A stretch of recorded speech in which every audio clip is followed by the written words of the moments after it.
Me gustaría, a partir de la 1 del mediodía, iba a ser enterrado, ya se le habrá enterrado, a Miguel Boyer, el que fue primer ministro de Economía, de Hacienda, de Felipe González. Me gustaría que viéramos, porque quiero recabar vuestra opinión sobre lo que consiguió.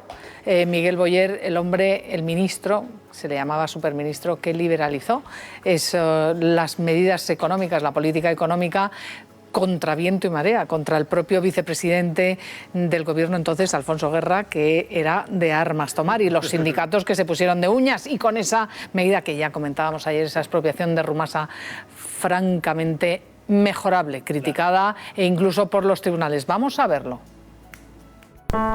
Miguel Boyer fue el superministro de la era de Felipe González. Entre sus grandes reformas económicas destacan la devaluación de la peseta tras la larga crisis de los 80, la reestructuración de empresas públicas y privadas y el Decreto Ley de 1985 que permitió la recuperación económica y la integración en la Europa comunitaria. Uno de sus proyectos más polémicos fue la expropiación de Rumasa. ¡Que te pego, leche! ¡No te pego! ¡Oye! ¡Que te pego, leche! Es un mariconazo. Pero el arquitecto económico del felipismo supo con valor y firmeza sentar las bases de la España de los 80. Su paso por la política fue corto pero intenso. En 1988 se casaba en secreto con Isabel Preisler, pero la mediática filipina no le evitó al exministro ocupar todas las portadas del corazón de la época. Fruto del matrimonio nació su única hija, Ana Boyer, aunque Miguel ya tenía otros 2 hijos de su primera esposa. Desde entonces, Isabel Preisler ha vivido a su lado un gran periodo de estabilidad. Durante estos últimos años, el estado de salud de su marido era muy delicado y ella ha estado a su lado en todo momento. De hecho, en su último ingreso hace 2 años, Miguel Boyer declaró que gracias a su mujer había salido adelante. Aunque dejara la política con el PSOE, durante unos años acompañó a Aznar en la Fundación FAES. Después asesoró a Zapatero para su entrada en la Moncloa. En este último año, Miguel había empeorado mucho. Isabel acudía con sus hijas a los distintos eventos sociales o sola. Hoy, arropada por grandes amigos y sus más allegados, Isabel Preisler da el último adiós a su gran amor durante 25 años.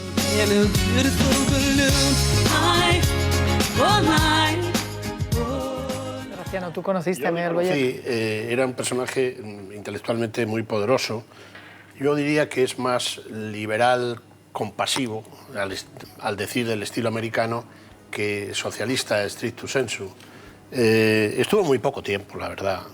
30 meses. Muy poco tiempo. Hizo, claro, decir, el decreto de la liberalización hoy nos suena casi a cachondeo. En aquella época pues tuvo su importancia porque efectivamente había que modernizar un poco la estructura productiva. Pero sí, la importancia que le doy, que una vez de que estamos en el Día de las Alabanzas, es que introdujo una deriva en un gobierno socialista que era el primero después de la Guerra Civil, y había mucho miedo. La expropiación de Rumasa se produce porque aquello era un carajal, pero sobre todo por indicación de los grandes banqueros de entonces, que se llamaban los 7 magníficos.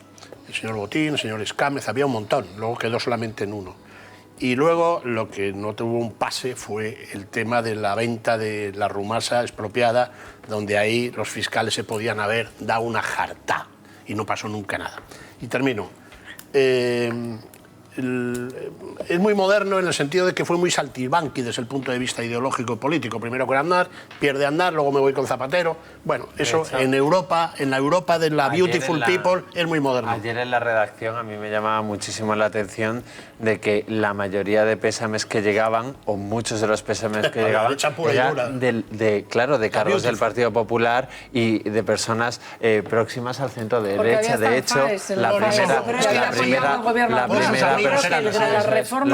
persona que acude es Aznar. El gran mérito que yo le atribuyo a Miguel Boyer y que creo que tuvo fue efectivamente pues, el darle la vuelta como un calcetín a la situación económica española. Es decir, los franceses acababan de nacionalizar el sistema financiero con Mitterrand y aquí se esperaba que iba a hacer lo mismo. Evidentemente hizo todo lo contrario. Empezó además por devaluar la peseta para hacer más competitiva la economía, controló el gasto público, sobre todo la reconversión industrial, que tantos dolores produjo, pero que tan necesaria era.